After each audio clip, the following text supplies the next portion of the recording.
On the night of the 24th of August 2001, a fully loaded Airbus A330 with 306 people on board ran out of fuel midway over the Atlantic.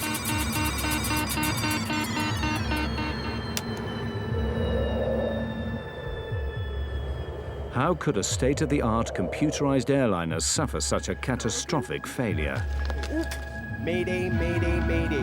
We have lost both engines due to fuel starvation. We are gliding now. Well, we're now at 30,000 feet at the rate of descent of 2,000 feet per minute. May have to ditch in the water. I need you to put on your life jackets right now. This film investigates what happened to Air Transat Flight 236. This is it. It's over. You're just gonna die the next 5 to 10 minutes. And the speed's increasing, 203 knots now. It's way too fast. Everybody, I need you to brace. Oh my God!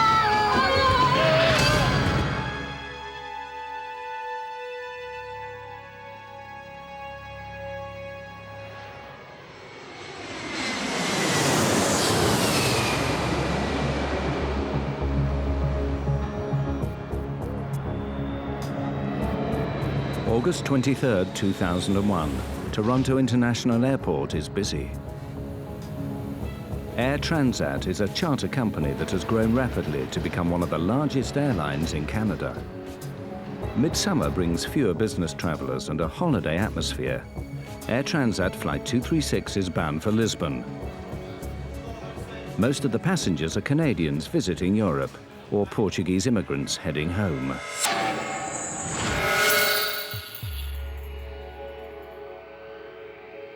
The plane, a twin-engined Airbus A330, is being flown by a young co-pilot, Dirk de Jager, and an experienced captain, Robert Pichet.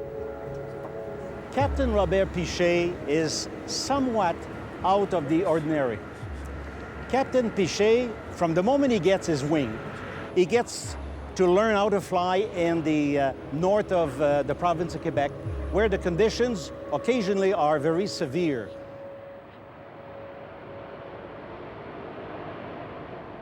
The flight deck of the A330 is ultra-modern. Banks of computers connected to over 100 onboard sensors constantly monitor the operation of the plane. This film reveals how serious problems can arise when the pilots begin to distrust the computers. Before departure, the computers give no indications of any problems with the Airbus. 236 Heavy, follow A320 Air Canada. Turn left on Romeo and hold short on 24 right. Roger, follow A320 Air Canada, left on Romeo, and hold short of 24 right. With the crew of 7, Flight 236 has 306 people on board. No, we were married for 4 days, wasn't it? 4 days. 4 days. 4 days. So we had planned to go to Portugal for our honeymoon, and we had booked this flight on Air Transat. And rather quickly, because we hadn't really planned what we were going to do very carefully. So this was the last flight left.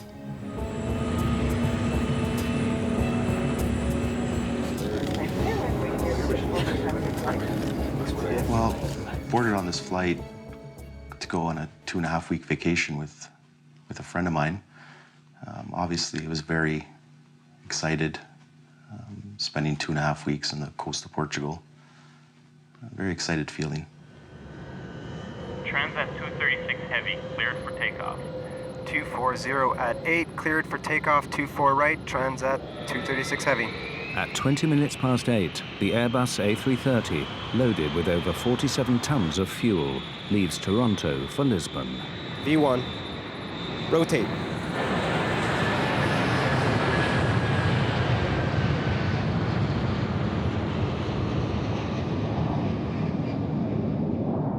The weather forecast for the Atlantic crossing is good. Everything runs smoothly on the flight deck, apart from a small adjustment to the route. To avoid congestion, air traffic control directs the flight 60 miles south of its original route. It's a minor alteration, but will later play a crucial role. The passengers settle down for the long crossing.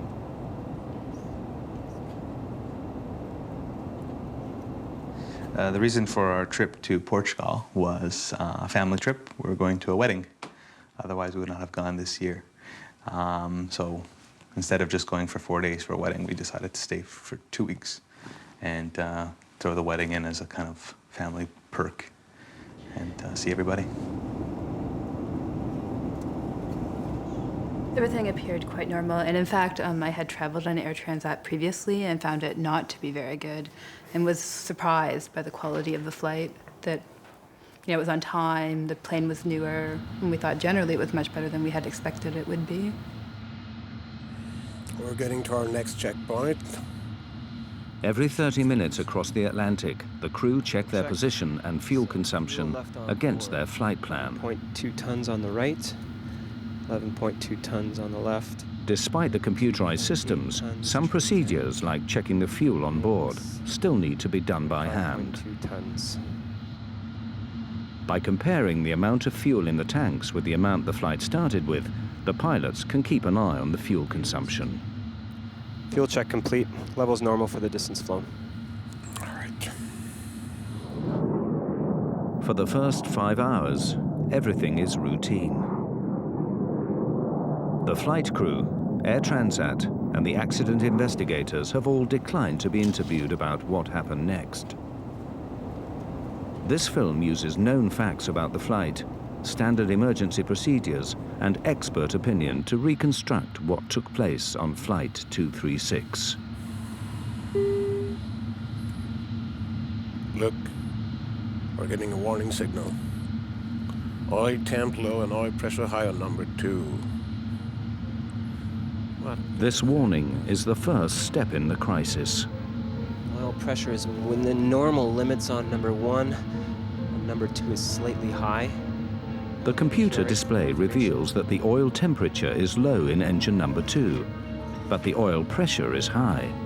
It is a very unusual reading. The pilots are puzzled. I can't see anything here.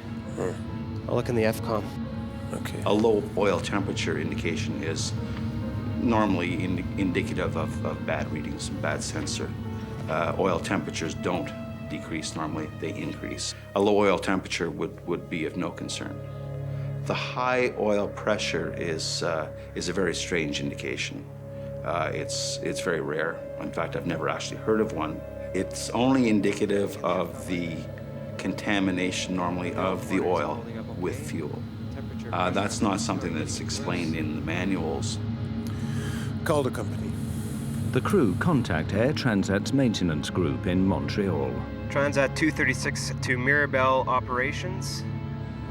Mirabel Transat 236. Hi. Hi, we have a little problem. We're getting the warning oil temp low and oil pressure high on the ECAM for engine number 2. There's nothing in the QRH nor the FCOM. Can you help us out? I'm looking in the manual. The ground crew have no immediate solution. The pilots must work it out for themselves. They may have been given some advice on troubleshooting to see if that would help. But ultimately, the pilots are up there on their own. They can get advice from somebody 2,500 miles away, but they can't really fix their problems. Suggest you keep monitoring your oil levels and see what happens. Advise us on But any because the oil readings are so unusual, the pilots believe they may indicate a computer error. The crew keep monitoring the oil levels. Air Transat 236 continues on track.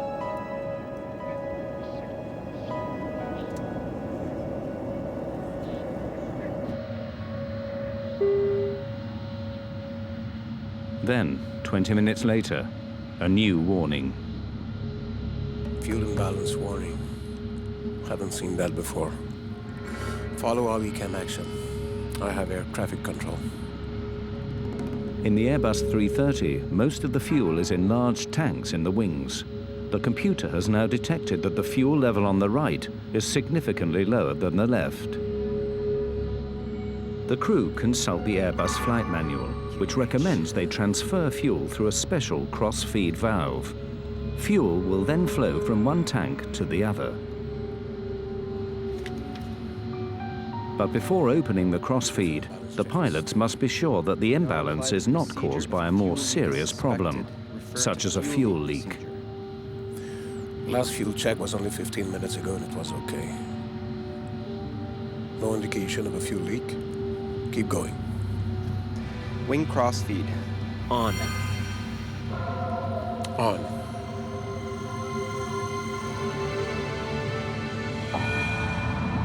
Once you begin a cross-feeding procedure to correct a fuel imbalance, restorative action should commence quite quickly. In other words, the situation would not continue to get worse. It would either stabilize immediately and then begin to correct itself. But the situation is not correcting itself. Unknown to the pilots, there is a major fuel leak in the number 2 engine on the right-hand side of the plane.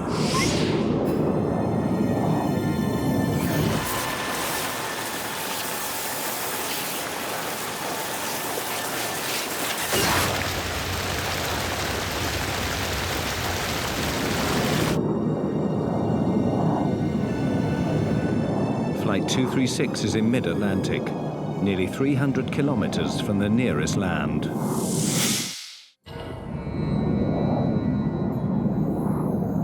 "39,000 feet over the Atlantic, nearly 300 kilometers from land, Air Transat Flight 236 is in trouble.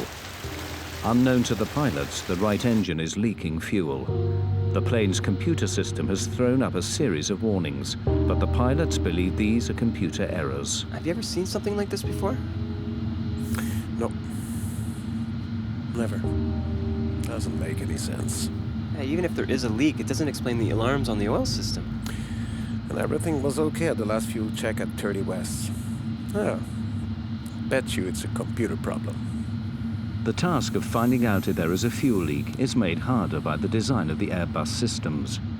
The systems monitor hundreds and hundreds of sensors, and they can be affected by such mundane things as a little bit of frost or ice on a sensor can cause it to present bad data. So it's not something that would occur on every single flight, but it's something that we're quite used to dealing with. There is no warning to show if the fuel level is falling faster than the engines are consuming it. So the pilots receive no immediate indication that there could be a fuel leak. The fuel quantity isn't rising in the tanks for the right wing. Check fuel quantity. Looks very low. Hold on. When co-pilot Diego carries out the fuel calculations, he discovers something is seriously wrong.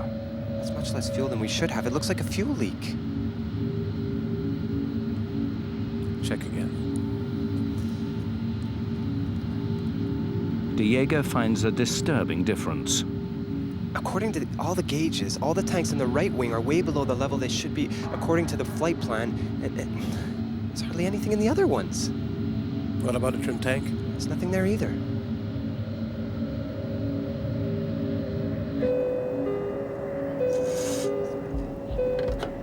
Yes? Hello, first officer here. Can you come to the cockpit, please? Sure. Although Captain Pichet believes he is dealing with a computer problem, he nevertheless decides to ask for a visual check, just in case, to see if there could be a fuel leak. Captain? Hi. Can you and Karen take some flashlights and go to the windows if you can see anything trailing back from the wings? It'll look like a mist or a stream, and report back immediately. Okay. Dirk, I want you to do another complete fuel check, please.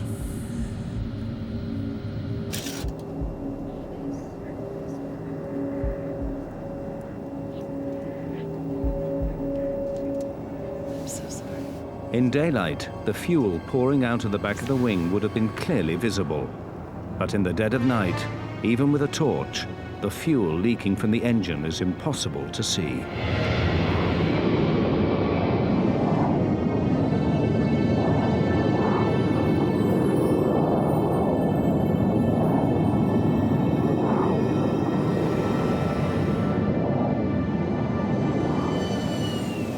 The crew evidently realized that the situation was not improving, and at that point they realized that their circumstances were becoming more serious. And I think that there were probably some discussions took place between the two pilots as to what their next course of action should be. If the computer is correct, then with the amount of fuel remaining, the Airbus will no longer be able to make it to Lisbon. Captain Pichet is forced to make a crucial decision. We've got to divert. Get on to Oceanic Control. Where's the nearest airfield? Transat 236 Heavy, Santa Maria Control. Can you advise nearest airfield? We have a possible fuel problem.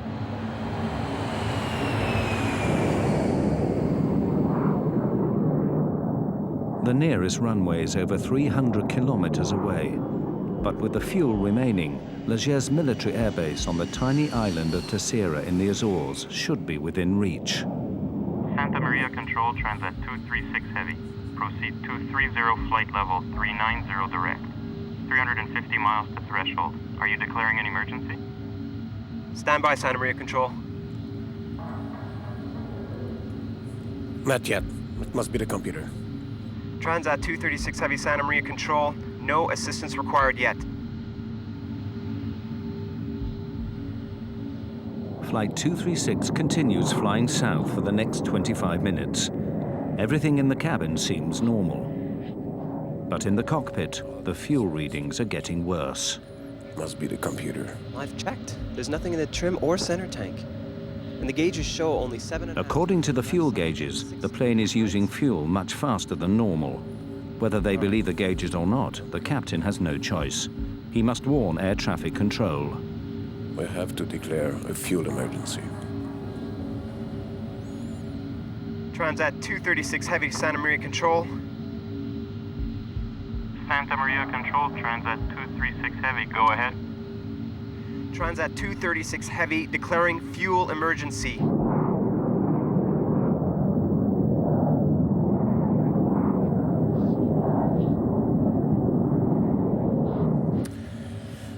I really hope it's a computer bug. Because if we land in the Azores with half a plane full of fuel, they'll crucify us.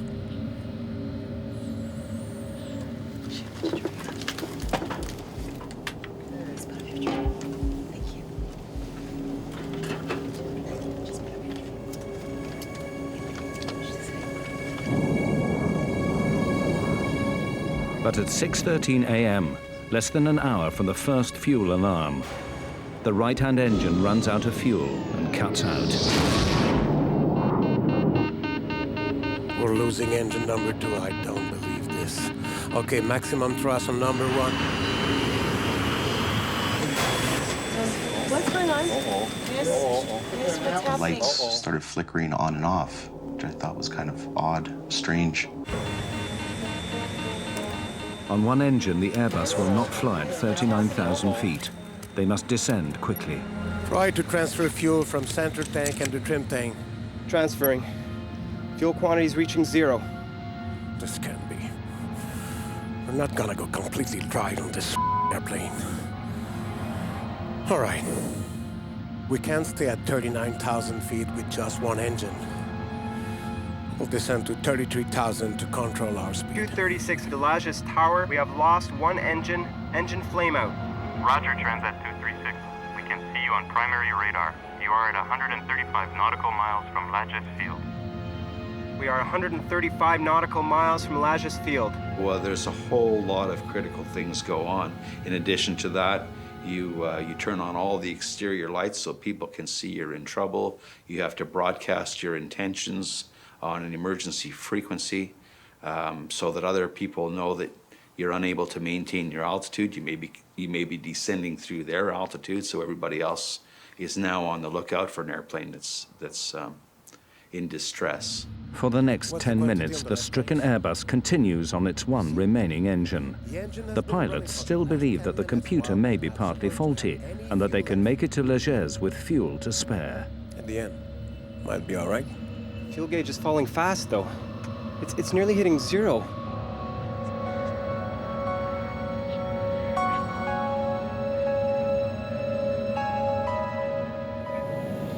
But 13 minutes after the right-hand engine cut out, and with 130 kilometers still to go, the left engine begins to fail.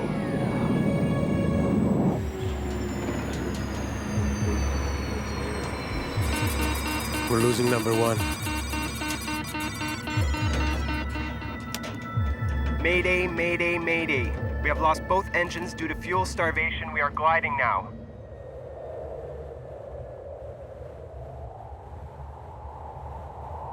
One of the most sophisticated airliners of the modern era, carrying 306 passengers and crew, is now nothing more than a giant glider, drifting steadily down towards the ocean.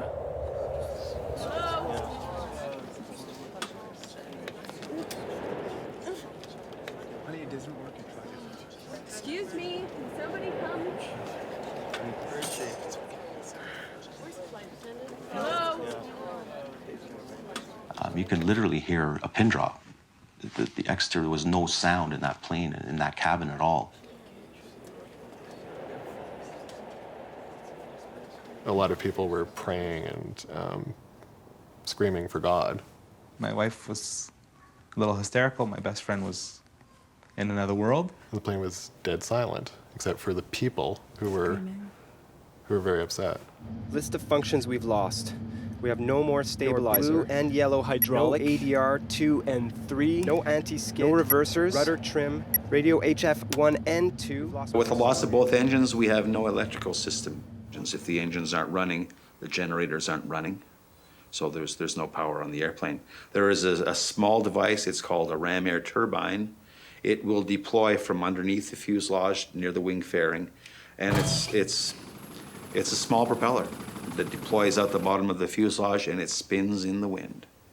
And that small propeller will provide very limited electrical and hydraulic systems to run the aircraft. In other words, although it's a glider, at least it's a controllable glider. Calculate how far we can go with our glide angle, will you? Well, we're now at 30,000 feet at the rate of descent of 2,000 feet per minute. We can hang on for 14 or 15 minutes. What? I don't want to die on our honeymoon. I was just trying to calm her down, like try and reassure her that everything would be okay. It's a very big struggle to stay calm when you're considering your own death. Without power, the plane loses 1,000 feet in height for every 5 kilometers it travels forward. They can reach the Azores, but if the pilots get their calculations wrong, they may face a forced landing on the water. Not sure we can make it to Leges.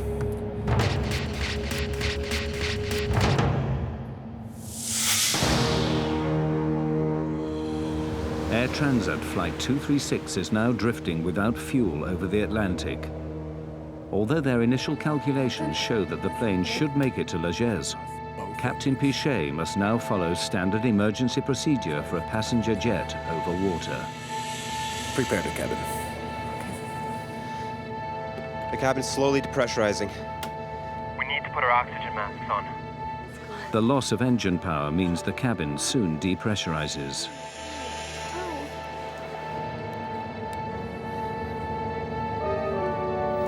Everybody, please, I need your attention. We're preparing to ditch the plane. I need you to put on your life jackets right now. Within probably, I'd say, 2 minutes, I saw flight attendants with life jackets in their hand running down the aisles. And obviously, that was a sign of fear.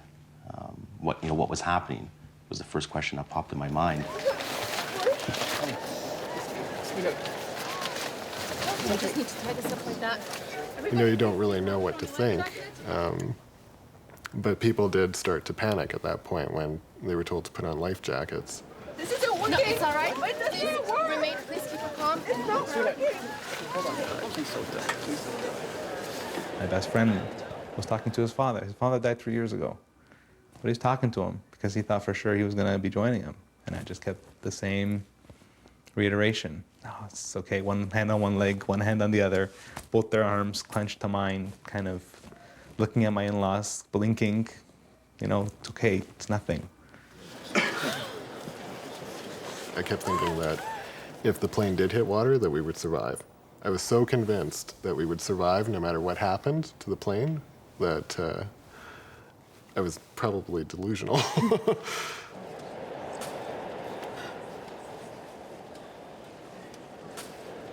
fear just suddenly just kicked in from my toes straight up to my head.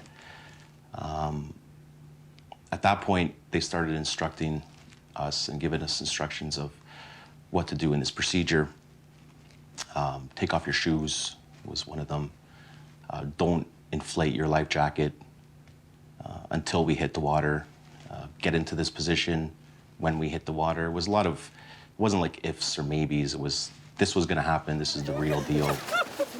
Ditching a large passenger jet on the water presents severe hazards. If the Airbus 330 has to make a forced landing, the chances of survival are bleak. In my personal opinion, I don't think these airplanes would make very good boats. Typically, an airplane with a low mounted tail like this, as it enters the water, one of the first things that's going to hit the water is the tail, and it's probably going to be ripped right off, and the fuselage is probably going to open right about there. In 1996, a Boeing 767 ran out of fuel off the coast of East Africa. Its last moments were caught on amateur video and reveal what happens when an airliner attempts a controlled landing on water.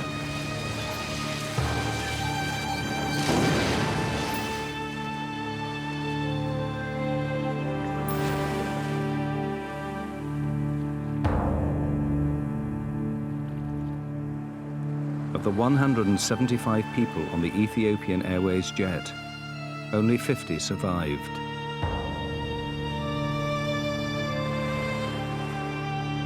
The chances of it surviving a ditching and floating for very long are not very good. If Air Transat Flight 236 has to carry out a similar maneuver, it faces an equally grave outcome. With over 100 kilometers before they reach the Azores, the pilots face a long and difficult maneuver. They need to keep the plane gliding for more than 50 minutes to reach the Azores. There's very little time for any emotions at all. You're just so focused on the mission at hand. It's a life or death situation, of course, but you know, your intention is to get it there. You're not thinking about the alternatives, but you're fully focused on getting the airplane to its destination.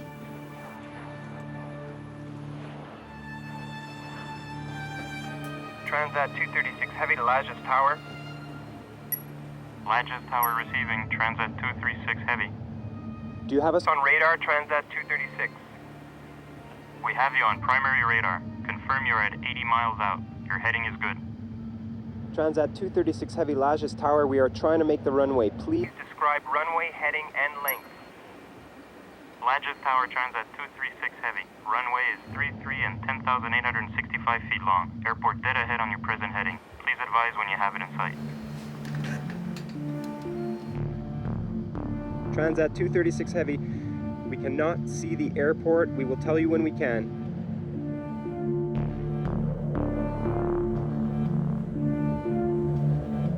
As the minutes tick by, the long wait for those on board is agonizing. That's it, this is it, it's over. They're just gonna die in the next 5 to 10 minutes. I had contemplated the idea that we would die, certainly. And kind of I think in that moment you can accept it more than you think you would accept it. I never thought I was gonna die. I was in a little bit of a state of distress. I did my best not to show it, to try to keep the cool, calm, and collected, but there was certain times where I wasn't sure if we would make it. The torture of the whole fact that you're gonna die, which I totally thought I was going to, is worse to me than dying. If I'm gonna die, just kill me now. Just get a gun and shoot me, or just let this plane go down and nosedive into the ocean and then just die instantly. On the ground, emergency services prepare for the crash landing of a fully loaded airliner.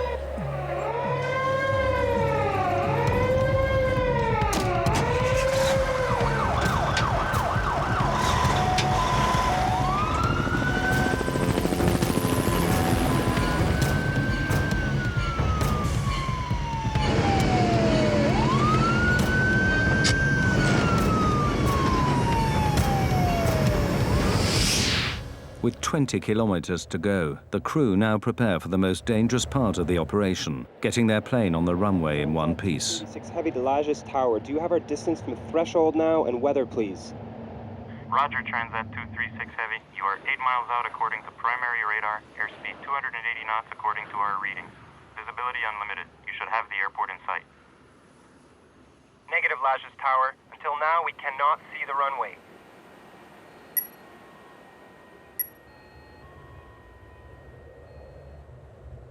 There is no room for error. Without power, the pilots have only one chance at landing. If they miss or overshoot the runway, the results could be catastrophic.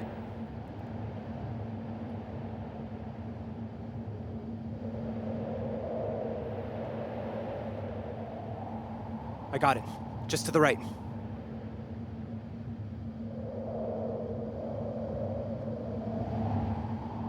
Minimum RAT speed is 140 knots. Maximum speed for gravity gear extension, 200 knots. I'm not lowering the gear until the last minute, okay? Okay. The crew struggle to lose height and speed for landing. Roger, Lajes. 6 nautical miles. Let's open the slats. It'll slow us down a bit. Slats out and locked. As they approach the runway, their speed increases dangerously. Too fast and they could roll off the end of the runway. Lower the gear. Hold on. Speed is about 200. All right. I stabilize the speed. Can you give me a landing speed, please? No engine, no flaps. Ideal approach speed is 170 knots. We're too fast. Yes. But the runway is very long. Captain Pichet now performs a difficult series of swerving maneuvers to slow the plane down for landing.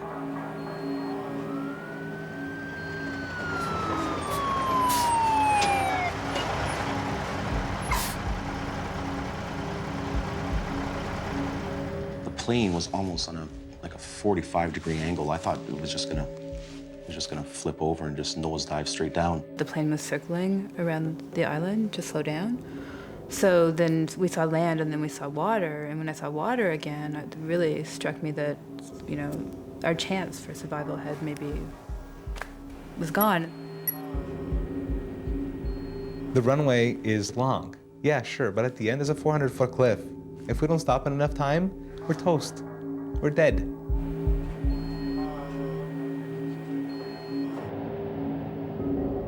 The crew line up the giant Airbus for final approach. Landing gear down and locked. 3 green. No flaps. Only the emergency brakes. No spoilers, no reverse thrust. 4,000 feet, 195 knots.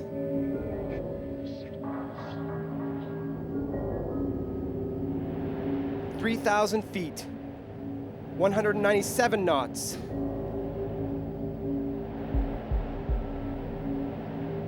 "2,000 feet, 200 knots. Alert the cabin. Cabin crew, 1 minute to landing.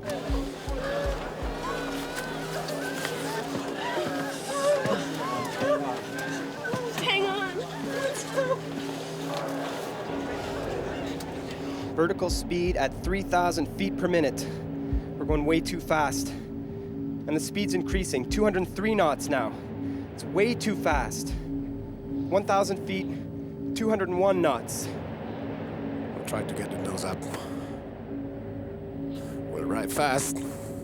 But even if the crew can get the Airbus on the runway, they face a further problem. Without engines, the normal procedures for braking are severely restricted. For Flight 236, the danger is far from over.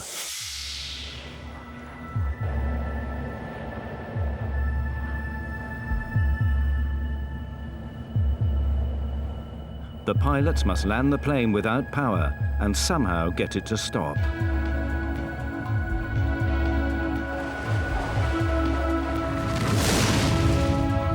Everybody, I need you to brace.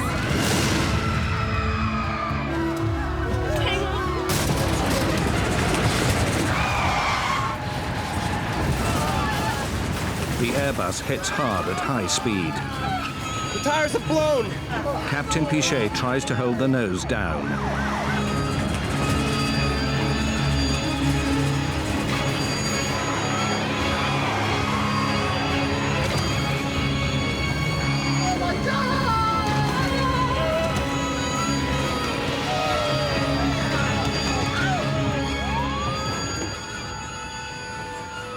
After bursting 8 tires, the plane finally stops in the middle of the runway.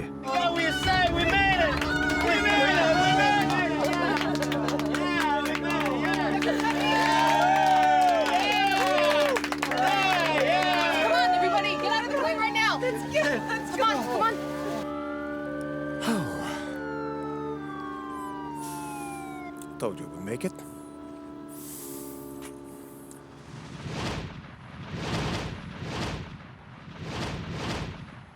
I just wanted to get out of this airplane quickly.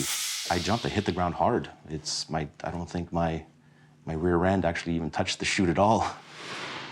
I didn't slide down the slide. I ran down it. And they're just, get out, get out, get out. So you're just running out of this aircraft. What in God's name just happened? I fell down to the ground, literally, and I started crying. I mean, once you're off the plane and you're evacuated, you want to know what happened. Pichet and de Jager had flown their Airbus without power further than any passenger jets in history. As news of their remarkable achievements spread around the world, they found themselves reluctant heroes. You don't have time really to think about anything else than taking care of the safety of your passenger, you know. That's your main goal, and since we didn't have any engine, the other main goal was to make the landing safely. So at that time, I guess the experience came in, you know. With the help of my colleague, that's why we made a successful landing. You train for the worst, but you never know how you'll deal with situations like this. And reflecting afterwards, I feel we dealt in the most professional and complete manner we could. A feeling of being grateful to see all the passengers were okay. You know, something like this happened, you never know what is going to happen really. I mean, you start not to believe it. I mean, makes no sense that a big jet with 2 engines has no more power with 300 people on board, you know. But although the public story was a success, disturbing questions remained. Why had a highly sophisticated airliner run out of fuel? What exactly had happened to Flight 236? Away from the cameras, an accident investigation began immediately by the Portuguese, Canadian, and French transport authorities. Initial checks quickly confirmed that all the fuel tanks of the Airbus were indeed empty. But to lose more than 17 tons of fuel in such a short space of time meant they'd had a major leak. The question was, where? Engineers examined the fuel system, searching for faults in the tanks and the fuel lines. It wasn't long before they found what they were looking for, just by the right engine. In this particular case, you had a hydraulic tube that's relatively small by comparison to the larger fuel tube. And the hydraulic tube, due possibly to pulsations in the hydraulic system, were abrading against the larger tube. And eventually the larger tube had a leak in it, and the leak, or not the leak itself, but the hole eventually possibly led into a fracture of the tube, allowing this massive fuel flow outside of the engine. The investigators began checking Air Transat maintenance records. They discovered that on the 17th of August, 5 days before the flight, Air Transat had removed the right-hand engine for maintenance and installed a replacement unit sent by Rolls-Royce. But as they analyzed the repair logs for the engine, they uncovered a shocking mistake. This was not a case of faulty design, but of faulty maintenance. Rolls-Royce had supplied the engine without a hydraulic pump assembly. To overcome this, Transat mechanics had used the parts from an older engine. But they didn't fit properly, and the pipes had been rubbing together for 5 days, until, midway over the Atlantic, one finally broke. The engine was delivered minus these 2 tubes and a bracket. that the purpose of that bracket was to maintain adequate clearance. So if they took the bracket off the old engine and put it on the new engine, is that the pipes would be locked together so that they could possibly abrade. So the mechanics, now I can't fault them, but they were not given specific instructions to verify the 3 millimeter clearance. As investigators questioned Air Transat mechanics, they found more disturbing evidence of malpractice. The chief mechanic testified that he had been concerned about the substitution of another hydraulic assembly. 5 days before the accident, he raised his concerns with his superior. He was told that it would cost too much to have the aircraft waiting for the missing parts and to go ahead with the substitution. The replacement parts only differed from the correct ones by a few millimeters, but it was a difference that almost cost 306 lives.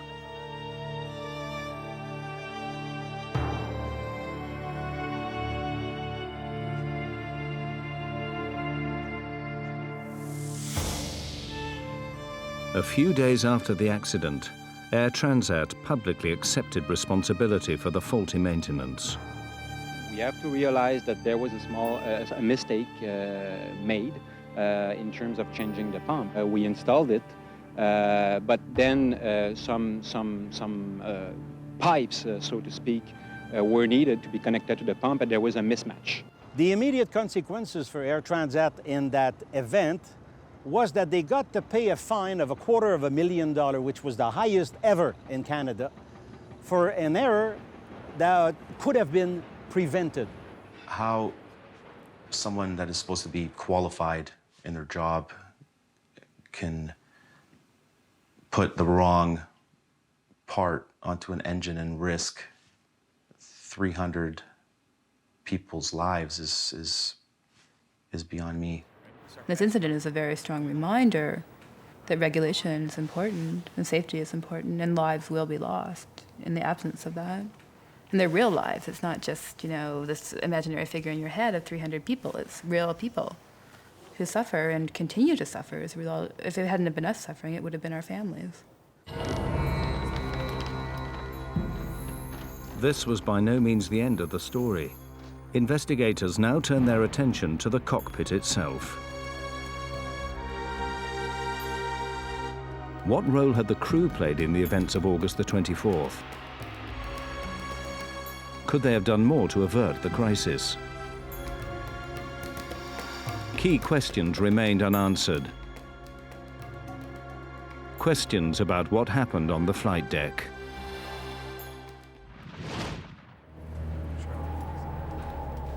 The investigation into Air Transat Flight 236 discovered that basic maintenance errors had led to the fuel leak. Air Transat accepted responsibility and were heavily fined. But the focus now turned on the flight deck and the performance of the crew. What part did they play in the fuel loss? Wing crossfeed. On. On. When the crew opened the crossfeed valve to transfer fuel from the left wing tank to the right, they lost 17 tons of fuel in less than 30 minutes. Yet they failed to close the crossfeed valve and prevent further loss. Mayday, mayday. We have lost both engines due to fuel starvation. We are gliding now. In the days after the incident, Captain Robert Pichet and Dirk de Jager were called before the inquiry and asked in detail about their actions. More than 2 years later, these findings have still not been published. What follows are possible explanations for the course of events that night, based on known facts and expert opinion. Oil temp low and oil pressure high on number 2. The warnings of high oil pressure and low oil temperature from the engine on the right wing would not have led the pilots to suspect that there was already a major fuel leak. The indications that were being presented with respect to the oil system would probably not give the crew any indications. They may have questioned what was causing the erroneous or strange indications, But there's nothing certainly in my mind or their training, I think, that would have triggered them to suspect that a fuel system might be involved. Bet you it's a computer problem. But although the pilots thought they had a computer error, the oil warnings were actually correct and were the first indication of a much more serious problem. Fuel imbalance warning. Haven't seen that before. When the fuel imbalance warning came up 20 minutes later, showing less fuel in the right wing than the left, it seemed unconnected with the oil alarms.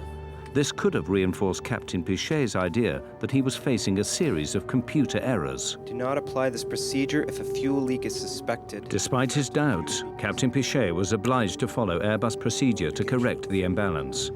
He opened the crossfeed valve. Wing crossfeed. On.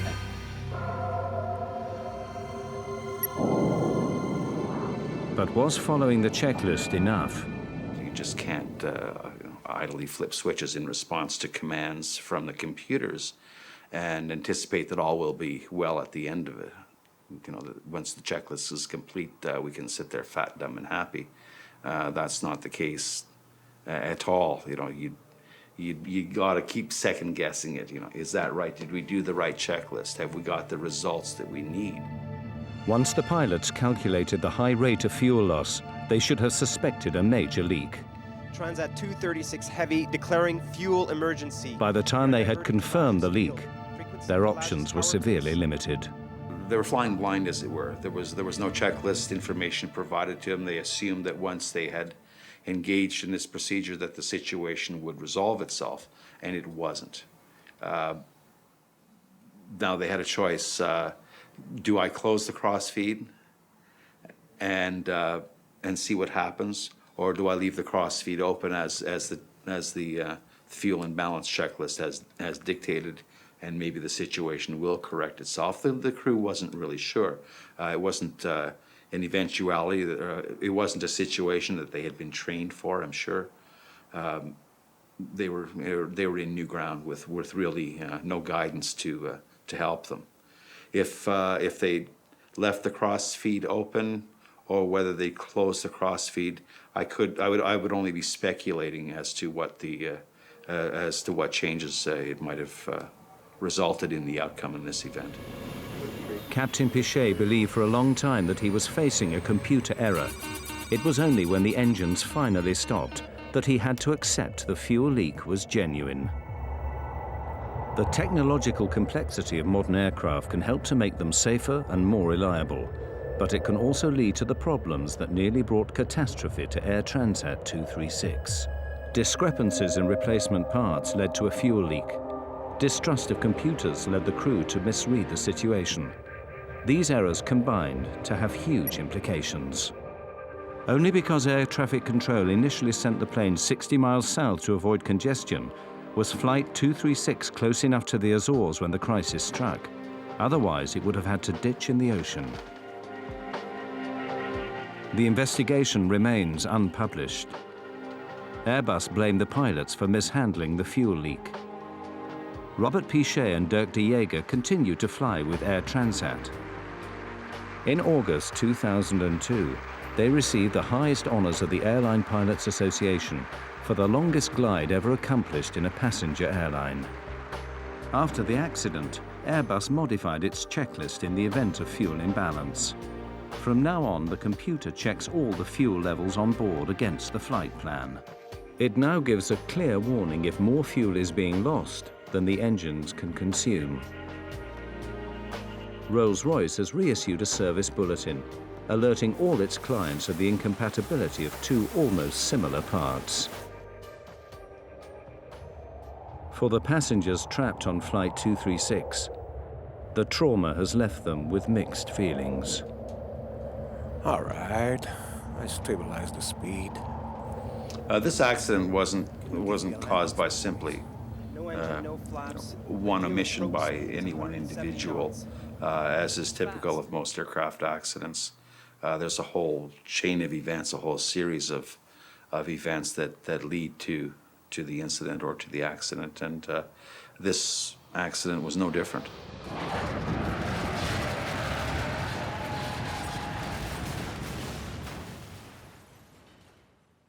Whatever the circumstances are, the pressure that he was under is tremendous. He got that plane down safely, only blew out 8 of the 12 tires, and saved 300 people.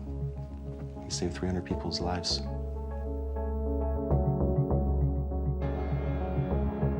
Captain Pichet saved our lives, and whether or not he made an error, or if there was a failure of a computer, it doesn't really matter because we're alive.